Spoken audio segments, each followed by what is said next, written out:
ఇప్పుడే నేను యూట్యూబ్లో లోకల్ బాయ్ నా అనే ఛానల్ చూస్తున్నా. ఫిష్ మా బుడ్డోనికి ఇష్టం అని చెప్పేసి. సో ఆ ఫిష్ పడుతుంటే బ్లడ్ వస్తుంది బాగా, ట్యూనా ఫిష్. సో అప్పుడు మా వైఫ్ అంటుంది, ఇంత బ్లడ్ వస్తుంది పాపం అంటే, పాపం కాదు, హ్యూమానిటీ ఇవన్నీ మాట్లాడతా కానీ హ్యూమన్ మించిన క్రూయాలిటీ ఏం లేదు. మనం గాలిలో ఎగిరే పక్షిని వదలము, భూమి మీద పాకే జంతువులను వదలము, వాటర్లో ఉన్నటువంటి ఫిష్ని కూడా వదలము. దేనైనా కూడా మనం వేటాడి మన కోసము మనము వాటిని ఎంత హింసించాలో అంత హింసిస్తాము. చికెన్ సెంటర్కి వెళ్ళి చూడండి ఒకసారి, నువ్వు తినే కోడి ఎంత హింస పడుతుందో. వాటి గొంతు కోసి అట్లా పడేస్తే అది కొట్టుకొని బ్లడ్ అంతా పోయి చేస్తుంది.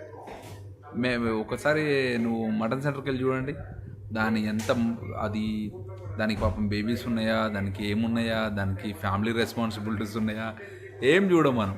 హ్యూమానిటీకి వచ్చేసరికి కూడా హ్యూమానిటీలో కూడా మళ్ళీ రకరకాలు. ఫస్ట్ నా దేశంలో ఉన్న హ్యూమానిటీకి ఒకలాగా, నా మతంలో ఉన్న వాళ్ళకి ఒకలాగా, నా కులంలో ఉన్న వాళ్ళకి ఒకలాగా, నా ఊర్లో ఉన్న వాళ్ళకి ఒకలాగాని, నా రాష్ట్రంలో ఉన్న వాళ్ళకి ఒకలాగాని, నా దేశంలో ఉన్న వాళ్ళకి ఒకలాగాని, ఇట్లా చాలా రకాలుగా ఉంటాయి. అది మనము ఆ పెయిన్ అనేది చాలా డైమెన్షన్స్లో తీసుకోవచ్చు.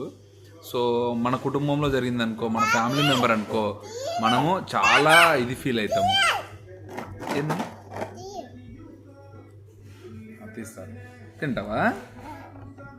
చూసినావా, నా కొడుకు అనేసరికి నేను ఇంత ప్రేమ చూపిస్తా. అదే ఒక కోడి విషయంలో ఇంత ప్రేమ ఉంటుందా? దాన్ని తిందామన్న ఇదిలోనే అది ఎంత పెయిన్ అవుతుంది, దానికి ఫ్యామిలీ ఉంటుంది, దానికి పిల్లలు ఉంటారు, ఏది ఆలోచించాము. జస్ట్ దాన్ని కట్ చేసినామా, తినేసినామా, మన ఆకలి తిరిందా. సో ఏ జంతు విషయంలో అయినా, ఏ పక్షి విషయంలో అయినా, ఏ వాటర్ సంబంధించిన ఫిష్ రిలేటెడ్ వాటిలో అయినా కూడా మనము హ్యూమానిటీ అని మనం ఏదో చాలా బ్రెయిన్ ఉన్న వాళ్ళం అని చెప్పి ఆలోచిస్తాం. కానీ మనంత క్రూయలు వేరే జంతువు ఉండదు. వేరే జంతువు జస్ట్ ఆకలి అయితే ఒక జంతువుని చంపి తింటుంది. కానీ మనం ఎన్ని లక్షల ఫిష్లు తింటున్నాము, ఎన్ని లక్షల బర్డ్స్ తింటున్నాము, ఎన్ని లక్షల జంతువులు తింటున్నాము. మనం మళ్ళీ హ్యూమానిటీ అని అది అని ఇదని మనమే ఎర్త్ పైన చాలా అడ్వాన్స్డ్ సివిలైజేషన్ అని చెప్పేసి మనం మాట్లాడతాము. అయినో సర్వైవల్ కోసము ఏం చేసినా సర్వైవల్ కోసమే. సో సర్వైవర్లో ఏం చేసినా కూడా రైట్ రాంగ్ అనేది ఏముండదు. సో ఈ థాట్ వచ్చినప్పుడు నాకు పొలిటికల్గా కూడా ఒక ఆలోచన వచ్చింది. సో పొలిటికల్గా కూడా సర్వైవ్ అవ్వాలంటే ఈ మధ్య కవిత, హరీష్ రావు, టీఆర్ఎస్ ఇష్యూస్ చూస్తున్నాము.